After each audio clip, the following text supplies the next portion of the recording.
चलिए, hello everyone. Exception handling में अगली वीडियो है ये, तो लेट्स सी। देखते हैं क्या हम nested try except finally block हो सकता है या नहीं। ऑफ कोर्स हो सकता है, देखते हैं कैसे। मैं कहता हूँ कि हमने कहा कि ट्राई, और यहाँ पर कुछ स्टेटमेंट है S1 S2 S3, but inside this try क्या एक और ट्राई हो सकता है? बिल्कुल हो सकता है। यहाँ पर स्टेटमेंट है S4 S6। अब ये अंदर वाला जो ट्राई है इसके लिए भी एक्सेप्ट होना चाहिए। Let us suppose except, general रखते हैं, अभी इसे पर्टिकुलर एक्सेप्शन की बात नहीं कर रहा हूँ मैं। S5 S6 S7। अब इस एक्सेप्ट का क्या होगा? फाइनली भी होगा। Late us suppose S8 S9। अब इन सबसे अलग, दैट मींस क्योंकि ये सब खत्म हो चुके, ट्राई हो गया इंटरनल वाला, एक्सेप्ट हो गया, फाइनली हो गया। ओके, एक स्टेटमेंट इन सबसे बाहर रखते हैं विच इज S9।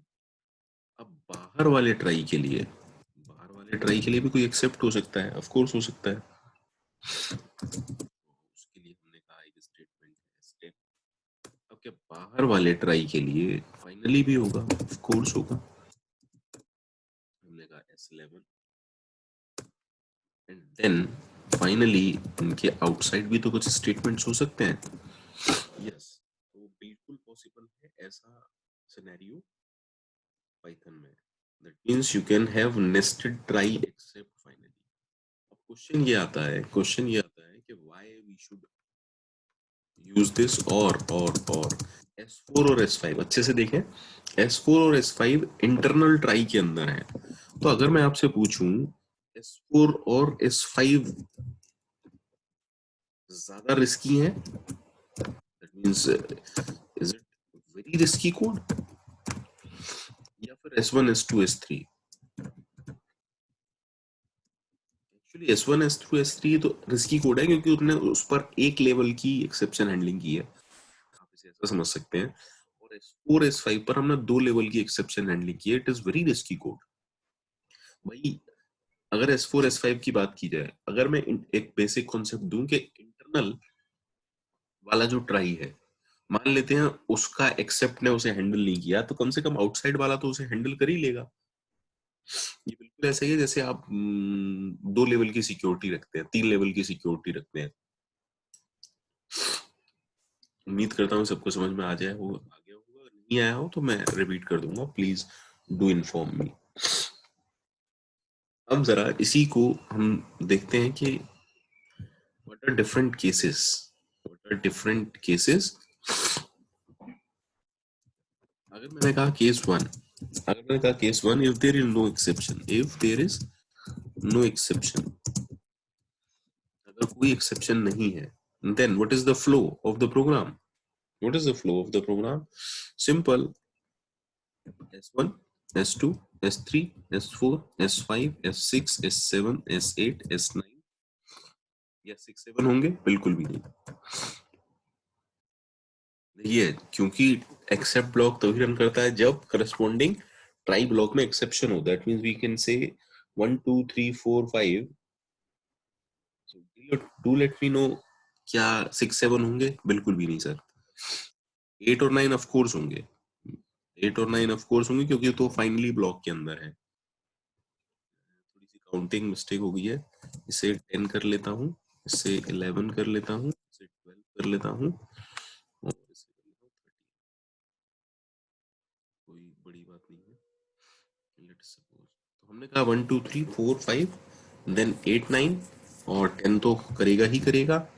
देन क्या 11 करेगा? बिल्कुल नहीं। और फाइनली वाला ये वाला बिल्कुल करेगा। That means 12 is also there.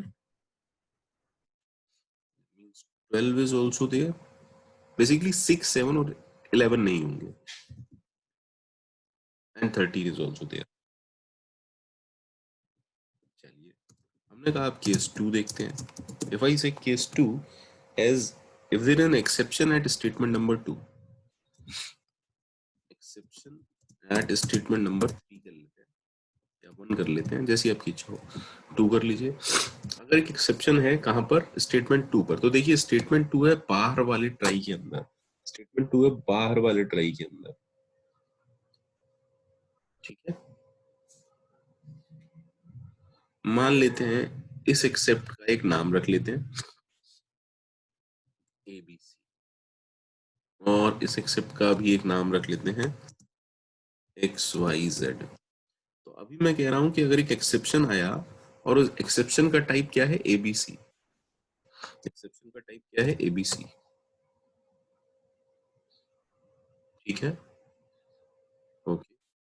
अगर एक्सेप्शन आया और उसका टाइप भी मैच हुआ, then then what can we do, what can we say about flow of program. देखिए 1 तो एग्जीक्यूट करेगा ही, 2 में एक्सेप्शन है इसलिए नहीं करेगा, और 3 ट्राई के आगे का पार्ट है तो वो बिल्कुल भी एक्सेप्ट नहीं करेगा। Is that okay? अब जब भी किसी ट्राई ब्लॉक के अंदर एक्सेप्शन आता है तो वो करस्पॉन्डिंग एक्सेप्ट पे जाता है।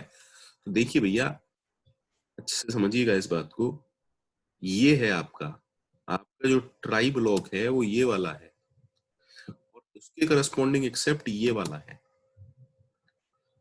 उसके करस्पॉन्डिंग ब्लॉक कौन सा है, ये वाला। Is it okay?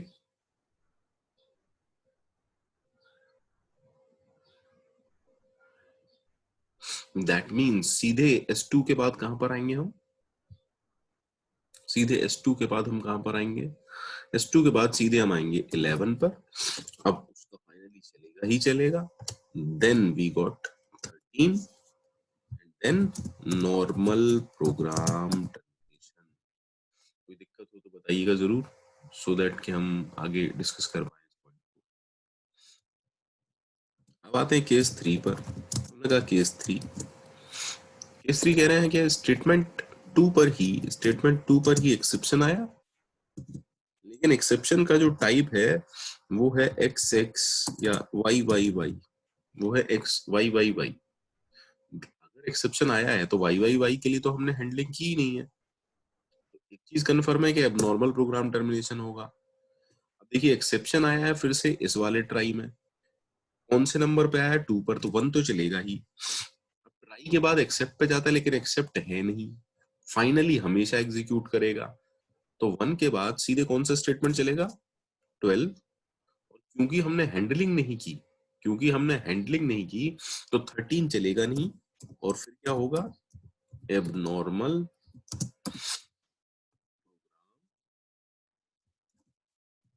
टर्मिनेशन।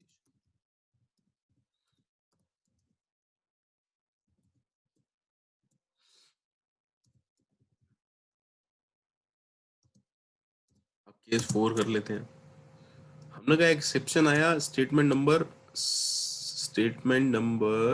4 पर, एक्सेप्शन आता है स्टेटमेंट नंबर 4 पर, एक्सेप्शन आया स्टेटमेंट नंबर 4, तो स्टेटमेंट नंबर 4 है इंटरनल ट्राई के अंदर, इसके अंदर है, देखिए यहाँ पर देखिए आराम से, हम बात कर रहे हैं इसकी, हम बात कर रहे हैं इसकी, तो ये किसके अंदर है भैया, ये है अंदर वाले ट्राई के अंदर,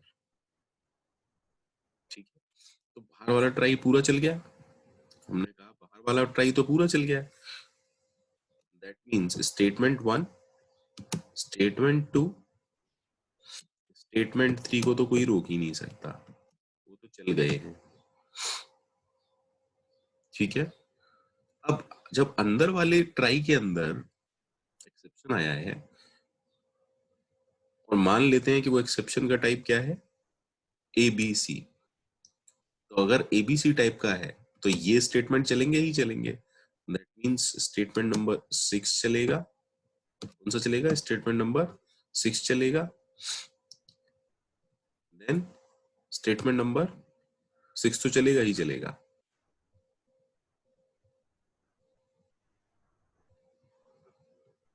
ठीक है।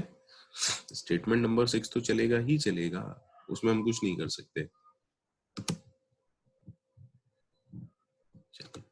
स्टेटमेंट नंबर 6 चलेगा, स्टेटमेंट नंबर 7 चलेगा, एंड देन मैं यहाँ पे लिख देता हूँ सो दैट कि चीजें ज्यादा क्लियर हो जाएं। हमने कहा S4 में आया तो स्टेटमेंट 1 2 3 तो पहले ही चल गए थे, 4 में आया है तो उसके करस्पॉन्डिंग एक्सेप्शन चलेगा, उसका फाइनली चलेगा। क्या बाहर वाले का एक्सेप्ट चलेगा? बिल्कुल नहीं चलेगा। क्या बाहर वाले का फाइनली चलेगा? बिल्कुल चलेगा, क्योंकि हमने हैंडल किया है। ठीक है, और क्या लास्ट वाला चलेगा? बिल्कुल चलेगा, क्योंकि हमने हैंडल किया है। और नॉर्मल प्रोग्राम टर्मिनेशन, उम्मीद करता हूँ समझ में आ गया हो। कुछ केसेस और देखते हैं, केस 5 देख लेते हैं। हमने कहा if an exception is raised at statement number at statement number, किस पर लगाएं?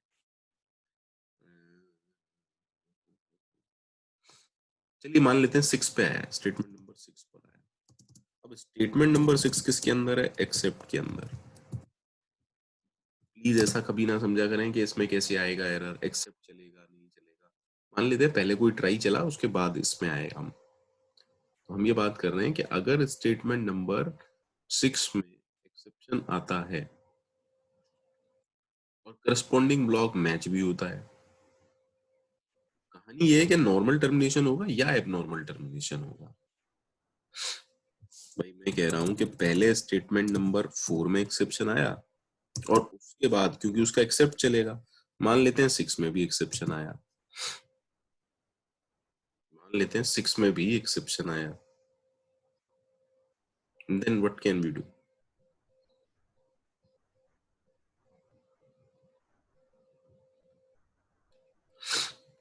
बताएं क्या कर सकते हैं।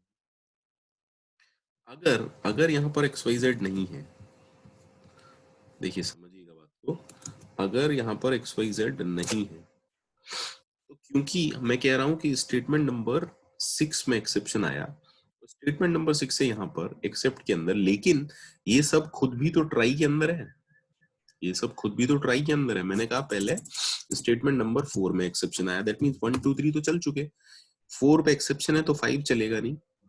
6 पर हम आए थे, 6 में फिर से एक्सेप्शन है, इज दैट ओके? अब एक्सेप्शन है तो सीधे एक्सेप्ट पे जाएंगे, सीधे इसको हैंडल होगा या पहले फाइनली चलेगा? फाइनली तो चलेगा ही चलेगा। इज इट ओके और नॉट? फाइनली तो चलेगा ही, दैट मींस 8 9 चलेगा ही। अब एक्सेप्शन है तो कौन सा वाला? बाहर वाला एक्सेप्ट इसको हैंडल करेगा, दैट मींस 11 चलेगा। अब क्योंकि हमने हैंडलिंग की है, दैट मींस 12 चलेगा ही, एज वेल एज 13 भी चलेगा, and we got a normal program termination. वैसे ही हम डिफरेंट केसेस बना के देख सकते हैं कि क्या क्या कंडीशन हो सकती है, कैसा होगा कैसा नहीं होगा। इन केस अगर आपको किसी में भी डाउट लगता है किसी भी केस में, feel free to ask. Thank you very much.